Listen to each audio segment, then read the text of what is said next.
역사는 현재를 비추는 거울이고 미래의 길을 제시하는 나침반이라고 하죠. 오늘 우리가 살펴본 말씀은 이 제자들의 실패 이야기입니다. 여러분, 우리의 삶을 살아가다 보면 저도 그리고 여러분들도 잘 가다가 넘어질 때가 있죠. 성공했다가 넘어지기도 하고 잘 가다가 또 실패하기도 합니다. 우리 삶에 이렇게 종종 그리고 너무나 자주 흔하게 벌어지는 이런 실패의 자리에서 어떻게 하면 우리가 다시 일어서서 힘있게 삶을 살아갈 수 있을까? 오늘 말씀은 우리에게 우리 삶을 비춰주는 거울로 또 우리의 미래를 나아가게 하는 이 나침반으로 말씀해 주고 계십니다. 오늘 그런 말씀으로 그렇다면 우리가 실패의 자리에서 일어서려면 어떻게 해야 하는가? 한번 말씀을 살펴보겠는데요. 오늘의 말씀의 배경은 이렇습니다. 오늘 한 사람이 찾아와서 예수님께 이런 질문을 합니다. 주여, 내 아들을 불쌍히 여기소서. 주여, 내 아들을 불쌍히 여기소서. 아주 절박한 마음으로 한 아버지가 찾아와서 내 아들을 불쌍히 여겨달라고 간청을 하고 있습니다. 이어지는 아버지의 설명은 참 참담해요. 마태복음 17장 15절입니다. 주여, 내 아들을 불쌍히 여기소서. 그가 간질로 심히 고생하여 자주 불에도 넘어지며 물에도 넘어지는지라. 이 아들이 간질이 병에 걸려있기 때문에 이 간간히 계속해서 그리고 알지 못하는 순간에 자꾸 쇼크가 오는 거죠. 심히 고생하고 있다. 불에도 넘어지고 물에도 넘어진다. 자기 스스로 어찌할 수 없는 그런 고통 속에 있는 아들을 보는 아버지, 너무나 마음이 참담한 거죠. 어떻게 하면 이 아들을 고칠 수 있을까? 이 아이를 고칠 수 있을까? 여러분, 하루하루 이러한 자녀를 양육하는 아버지, 날마다의 삶이, 매일의 삶이 얼마나 힘겹고 무거운 날들이었겠습니까? 그러니까 너무나 절박했던 거예요. 이 아들을 고칠 수만 있다면, 이 아들을 고칠 수 있다면. 그래서 이 아버지가 아주 간절한 마음으로 예수님께 나와서 주여, 내 아들을 불쌍히 여겨주십시오, 이렇게 이야기를 했습니다. 그런데 이어지는 아버지의 말이 더 충격적이에요. 16절이죠. 내가 주의 제자들에게 데리고 왔으나 능히 고치지 못하더이다. 예수님이 베드로와 야고보와 요한을 데리고 이 변화산에 올라가 있는 동안에 남아있던 이 제자들이 있었는데, 산 아래 있던 제자들, 그들에게 이 아버지가 절박한 심정으로 찾아왔던 거예요. 이 아이를 고쳐달라고. 그런데 이 제자들이 이 자녀를 고치지 못했다는 것입니다. 이 사역에 실패했어요. 치유 사역에서 넘어진 것입니다. 여러분, 이때 한번 광경을 한번 생각해 보시겠어요?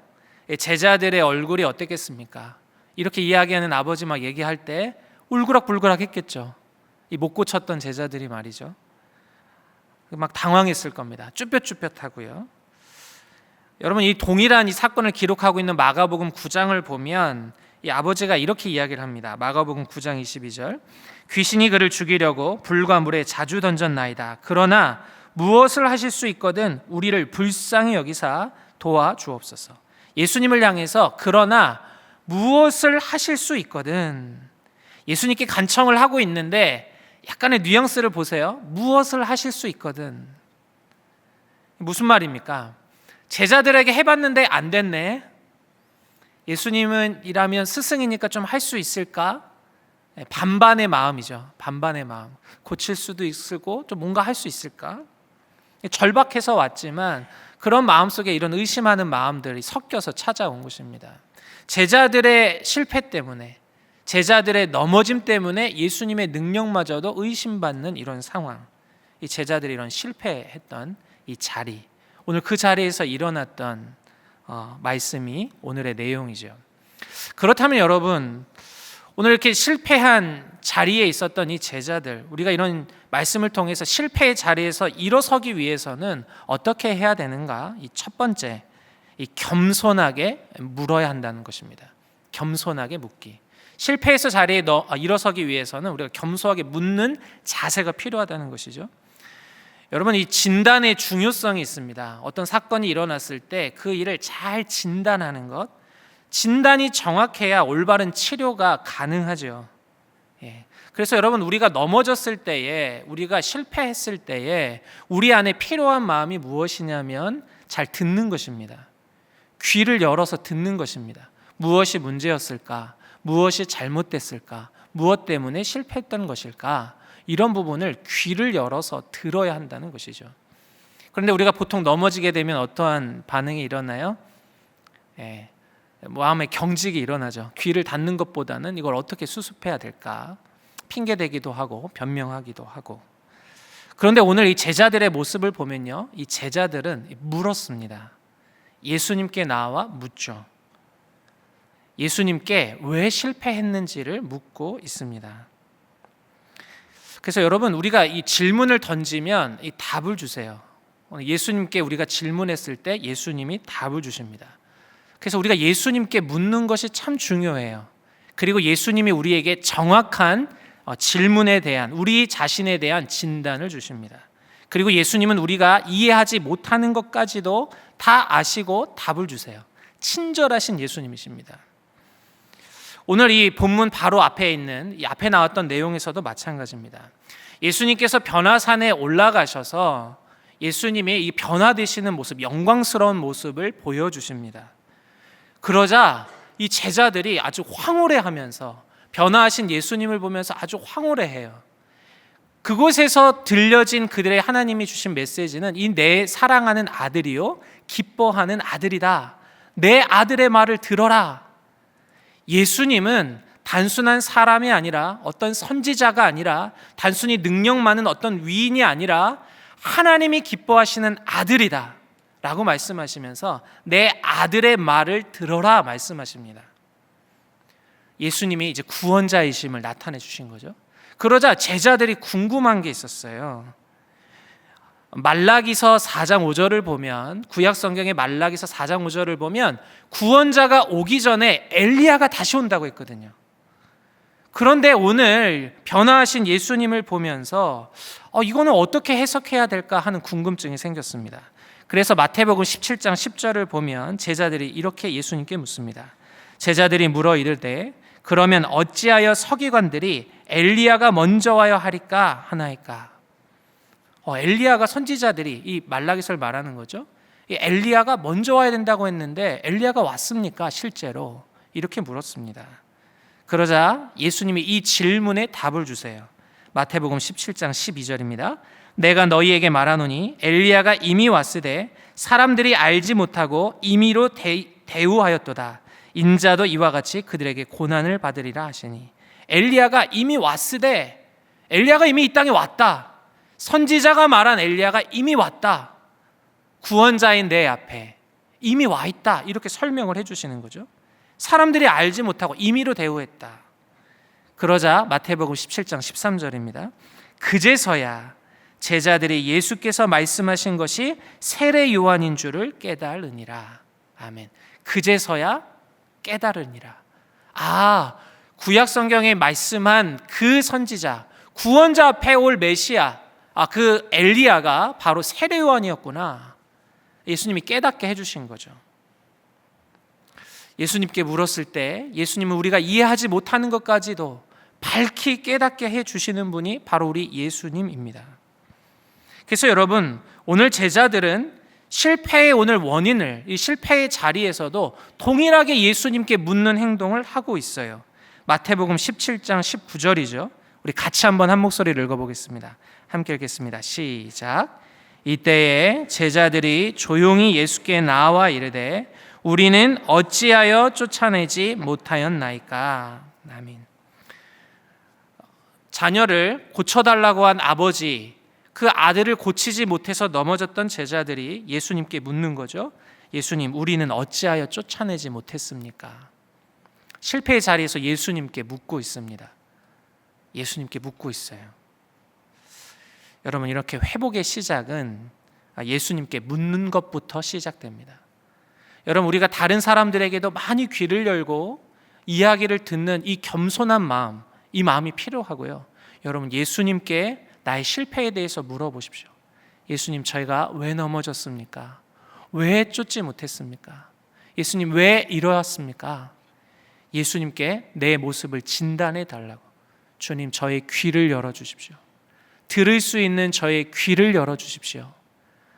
주님께 묻고 주님 앞에 진단을 받아서 실패의 자리에서 회복하시는 저 여러분 될 수 있기를 축복합니다. 두 번째로 실패의 자리에서 일어서기 위해서 필요한 것은요, 두 번째, 능력의 원천으로 나아가기입니다. 능력의 원천으로 일어나기. 제자들이 예수님께 물었을 때요, 우리는 어찌하여 쫓아내지 못했습니까? 라고 물었을 때, 우리는 왜 이러한 능력을 행하지 못했습니까? 라고 예수님께 물었을 때 예수님께서 답을 주시는데요, 이 제자들이 이렇게 물은 이유가 있어요. 왜냐하면 제자들은 바로 일전에 이렇게 귀신을 쫓아내고 치료하는 권능을 받았었기 때문입니다. 예수님께서 제자들을 부르시고 제자들을 파송하실 때에 이러한 능력을 주셨어요. 권능을 주셨어요. 그래서 실제로 그 권능을 받은 제자들이 흩어져서 사람들에게 가르치고 사람들에게 병을 치료하고 귀신을 쫓아내는 일들을 했거든요. 이런 사역들을 했었어요. 성공했었습니다. 누가복음 10장 17절, 70인이 기뻐하며 돌아와 이르되 주여, 주의 이르면 귀신들도 우리에게 항복하더이다. 일전에 이런 능력을 받아서 이러한 일을 행했었거든요. 성공했었거든요. 이전에 할 수 있었던 일이었는데 지금은 할 수 없는 것입니다. 이전에는 가능했는데 지금은 불가능한 일이 된 것이죠. 그러면 그때는 됐고 지금은 왜 안 되는 것입니까? 왜 우리는 쫓아내지 못하는 것입니까? 이렇게 제자들이 물은 것이었습니다. 그러자 예수님께서 이 질문에 답을 주십니다. 마태복음 17장 20절입니다. 이르시되 너희 믿음이 작은 까닭이니라. 이르시되 너희 믿음이 작은 까닭이니라. 바로 예수님은 제자들의 믿음의 문제를 말씀하십니다. 그렇다면 제자들의 이 믿음의 문제, 어떤 문제가 도대체 있었던 것일까요? 오늘 이 작은 까닭이라 이렇게 표현되었는데 제자들의 믿음의 어떤 크기의 문제였을까요? 나을까? 아니면 혹 나을지 않을 수도 있을까? 이런 의심이 있었기 때문일까요? 확신이 부족해서였을까요? 우리는 이 제자들의 이 믿음의 문제에 대해서 질문하게 됩니다. 그런데 이 질문에 대해서 예수님의 답에서 답을 찾을 수가 있는데요, 마태복음 17장 21절 이 성경책 밑에 이 줄을 보면 이렇게 표시가 되어 있어요. 기도와 금식이 아니면 이런 유가 나가지 아니하느니라가 있음. 이렇게 돼 있죠. 이 구절을 적고 있는 다른 사본에 이런 내용이 들어가 있기도 하고 안 들어가 있기도 하는데 줄을 달아놓은 거예요. 기도와 금식이 아니면 이런 유가 나가지 아니하느니라. 그러니까 왜 우리가 이런 능력을 행할 수 없었습니까? 라고 물었을 때 예수님의 대답은 기도와 금식의 문제였다. 기도와 금식이 이런 능력이 나타나는데 이것이 일어나지 않았기 때문에 능력이 나타나지 않았다 말씀하는 거죠. 여러분, 기도가 무엇입니까? 기도는 하나님을 의지하는 통로입니다. 하나님을 의지하는 우리의 태도고 하나님의 능력을 구하는 통로입니다. 기도는 내 힘이 아니라 하나님의 힘을 구하는 시간입니다. 기도는 나의 중심에서 하나님께로 나의 중심을 옮기는 시간입니다. 기도는 능력의 원천이 내가 아니라 하나님께 있음을 고백하는 시간입니다. 기도는 그런 시간이죠. 그렇다면 여러분, 금식은 무엇입니까? 여러분, 금식은요, 우리가 음식을 먹을 때 우리에게 힘이 나잖아요. 밥 먹으면 힘이 나잖아요. 그렇죠? 그런데 우리가 음식을 금해요. 우리에게 힘이 나는 것을 잠시 절제합니다. 우리의 힘이 약해지죠. 그리고 무엇을 구하는 거예요? 하나님의 능력을 구하는 것입니다.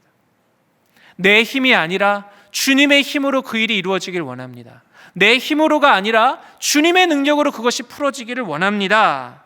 하나님의 능력을 더욱 절실히 구하는 것이 바로 이 금식이지요.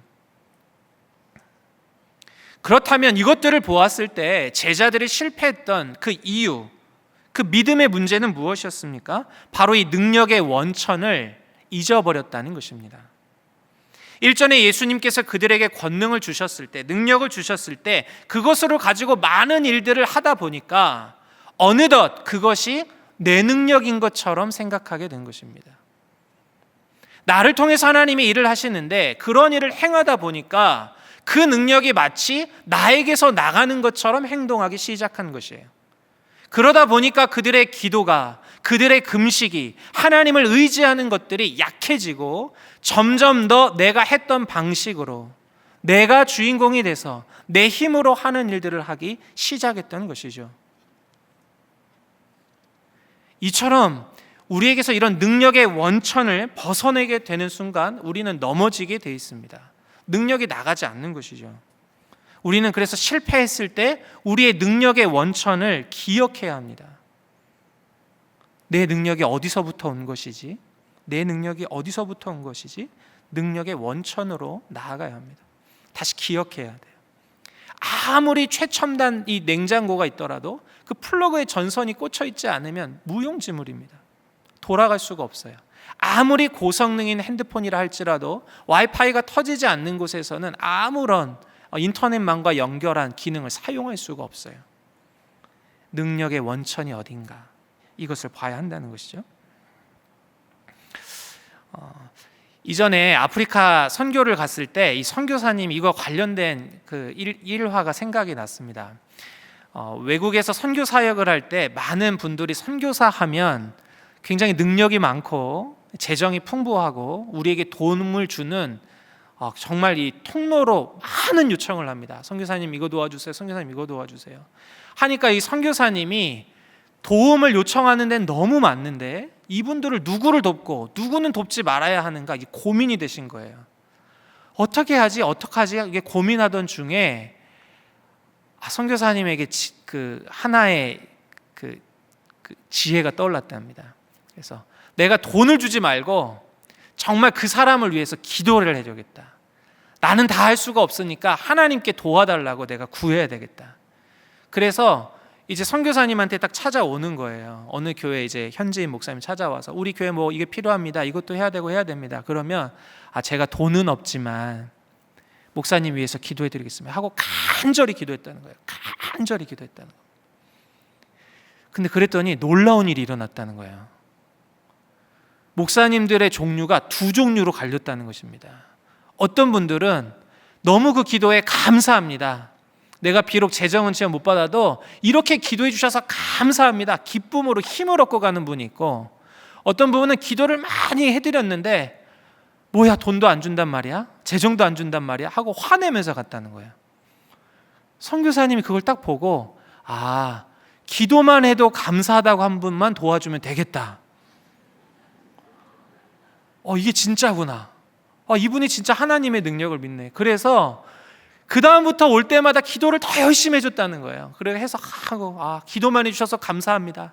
하나님 길 열어줄 줄 믿습니다. 하고 이게 감사함으로 돌아가면 재정 지원하고, 왜 안 도와준단 말이에요? 막 불평하고 막 하고 성경은 막 뒤에서 막 욕하고 막 이러면 여긴 역시 아니었구나. 이게 분별하는 지혜가 있었다는 거예요. 도움을 많이 요청하는데 능력의 원천이 하나님께 있다. 내가 돕는 것 같지만 내가 도울 수 있는 것 아니기 때문에 이것도 어떻게 분별해요?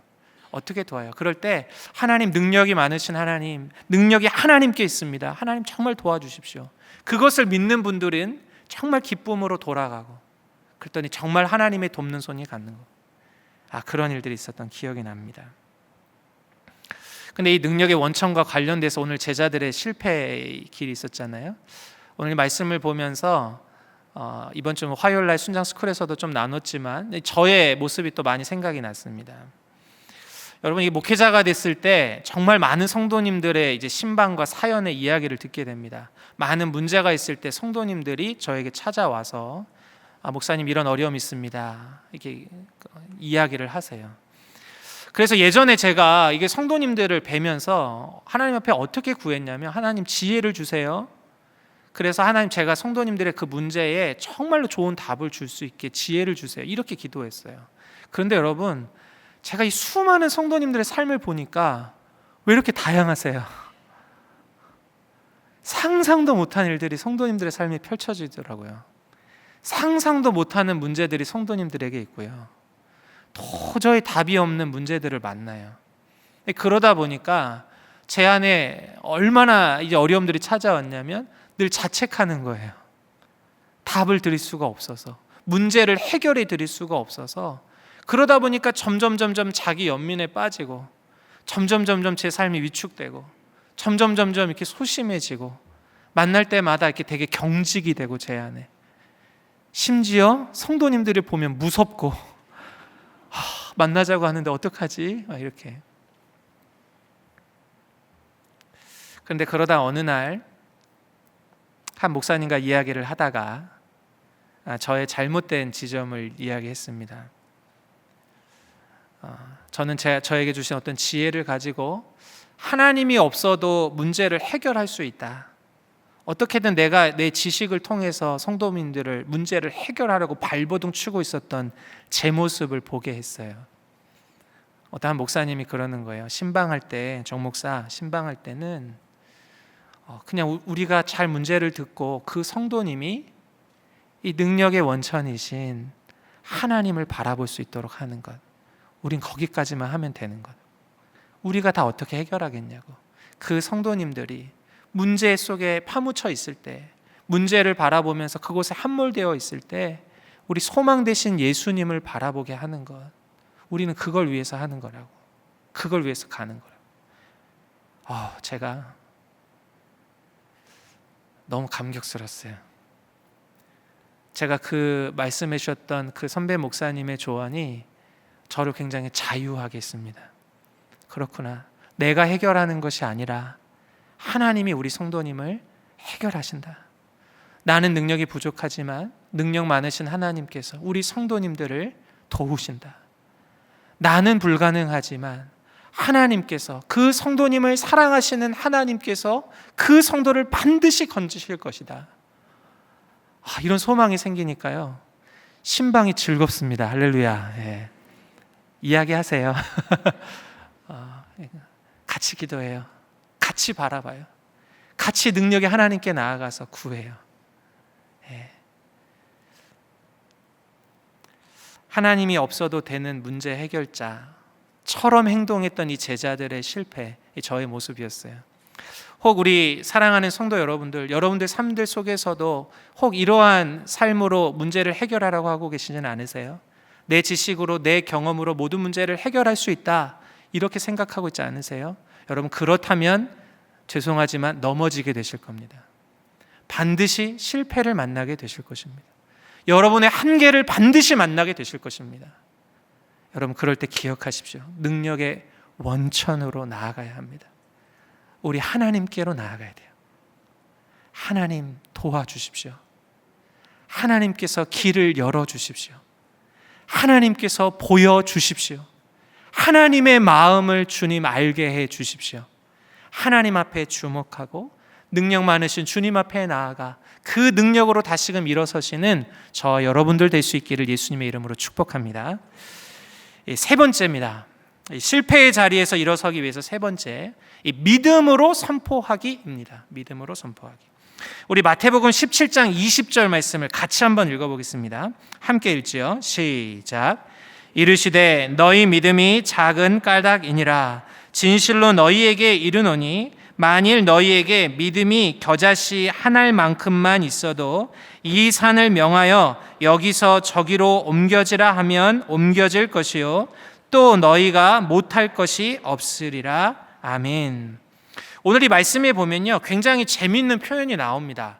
겨자씨 한 알만, 너희의 믿음이 겨자씨 한 알만큼만 있어도 이 산을 명하여 여기서 저기로 옮겨져라 하면 옮겨진다는 거예요.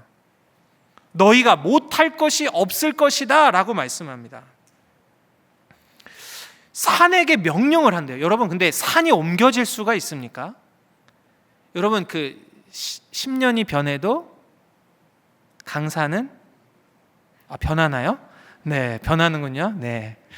산을 우리가 이렇게 옮기려고 해도 산이 옮겨지지가 않잖아요. 여러분, 이 표현은 산이 옮겨진다라는 성경의 표현은 불가능한 일을 이야기합니다. 불가능한 일.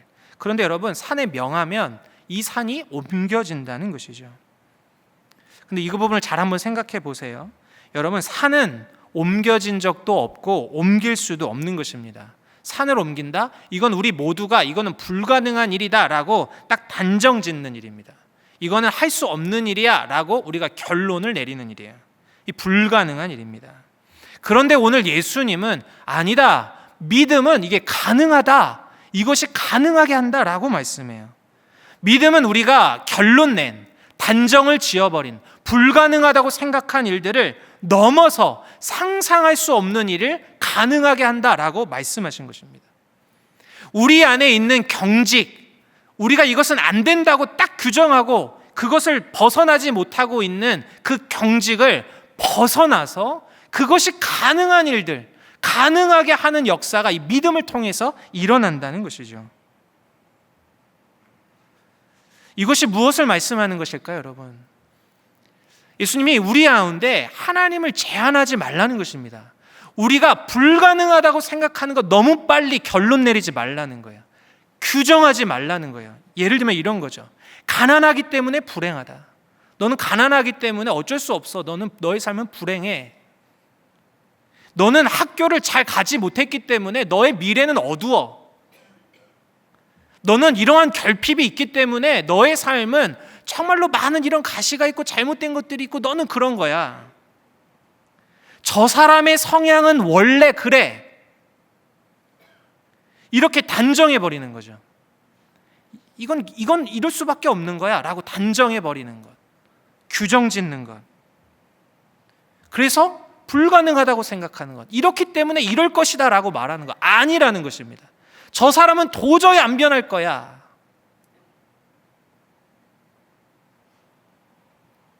이런 수많은 우리가 규정 짓고 결론 짓고 내서 이거는 도저히 이것이 맞다라고 우리가 딱 이야기하고 있는 것 아니라는 것입니다. 믿음은 그것을 벗어나게 한다는 것이죠. 오늘 이러한 현실 앞에, 이렇게 우리가 생각하는 현실, 모두가 그렇게 생각하고 규정하는 그 현실 앞에 오늘 예수님은 이 산을 향하여 명하라라고 말합니다. 이 산을 향하여 명령하라고 말해요. 여기에서 저기로 옮겨져라라고 이 산을 향하여 명하라라고 말씀하고 있습니다. 그러면 그 산이 옮겨지게 된다. 그 현실이 변화되게 된다. 우리가 그 명하는 순간 그 산은 우리의 순종하게 되는 대상이 된다. 여러분, 이 풍랑을 향해 명령하셨던 예수님 기억나지 않으세요? 어찌할 수 없는 바다의 풍랑이 막 불어옵니다. 제자들은 두려워했어요. 풍랑은 우리가 어찌할 수 없는 거잖아요. 그런데 이 풍랑을 향해서 예수님이 명령하십니다. 이 풍랑은 우리가 어쩔 수 없어 라고 이야기하는 그 풍랑을 향해서 잠잠하라 라고 예수님이 명령하세요. 풍랑은 예수님께 순종하는 대상이었습니다. 예수님의 권세였습니다.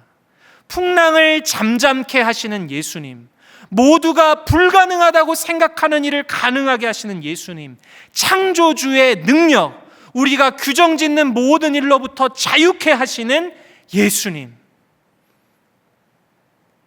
믿음은 이 현실의 벽을 뛰어넘게 합니다.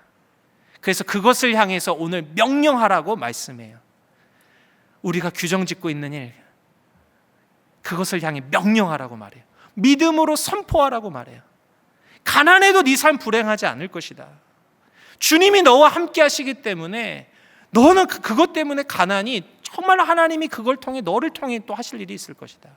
네 삶에 있는 수많은 결핍들이 지금은 되게 어렵고 공고하지만 반드시 이것을 통해 하나님이 보이시는 세계가 있다. 그것이 그 사람을 주저앉히게 하지 않는 것이죠. 그것을 향해 명령하라고 말하는 것입니다.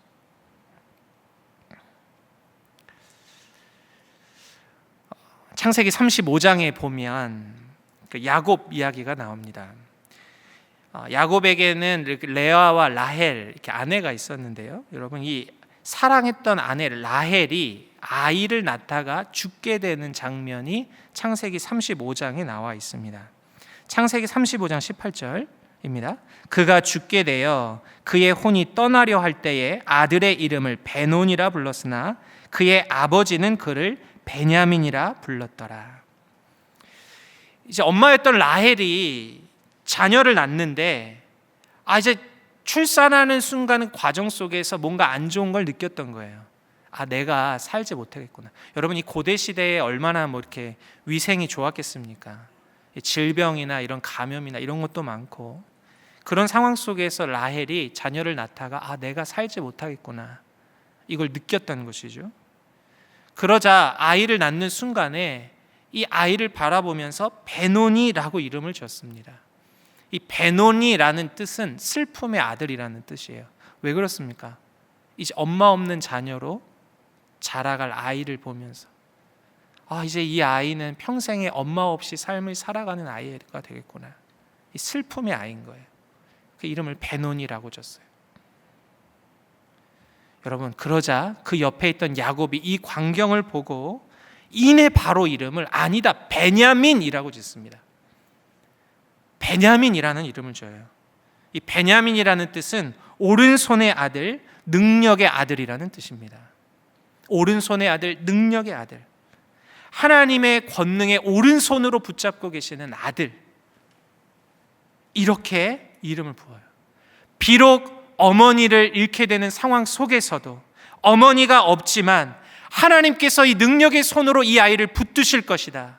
그래서 이 아이의 삶은 슬픔이 가득한 삶이 아니라 하나님의 능력을 경험하는 삶을 살아갈 것이다. 하나님께서 능력의 손으로 이 아이를 붙드시고 길러내실 것이다. 이러한 믿음으로 선포한 것입니다. 그리고 그러한 믿음으로 아들을 길러내는 거예요. 베냐민, 믿음으로 선포하는 것이죠.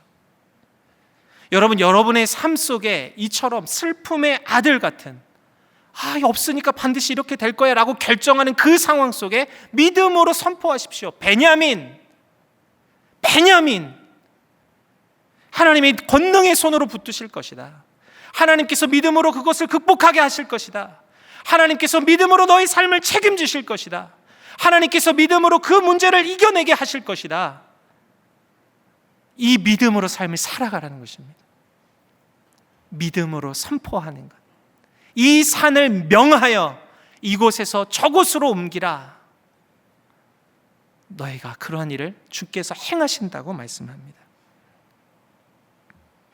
사랑하는 여러분, 우리 삶에 마주하고 있는 무거운 현실 앞에 풀리지 않는, 오랫동안 기도하면서 이건 도저히 불가능하다고 생각하는 문제가 있으신가요?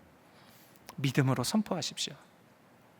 나의 감정과 나의 생각을 의지하는 것이 아니라 능력 많으신 하나님을 믿고 믿음으로 선포하십시오. 그곳에 하나님이 일하시도록 하나님의 일하심을 기대하면서 선포하십시오. 그리고 여러분, 그런 믿음의 역사를 보십시오. 겨자씨 하늘 같은 믿음이지만 하나님께서 그 믿음을 통하여 행하시는 놀라운 일들을 맛보시게 되실 것입니다.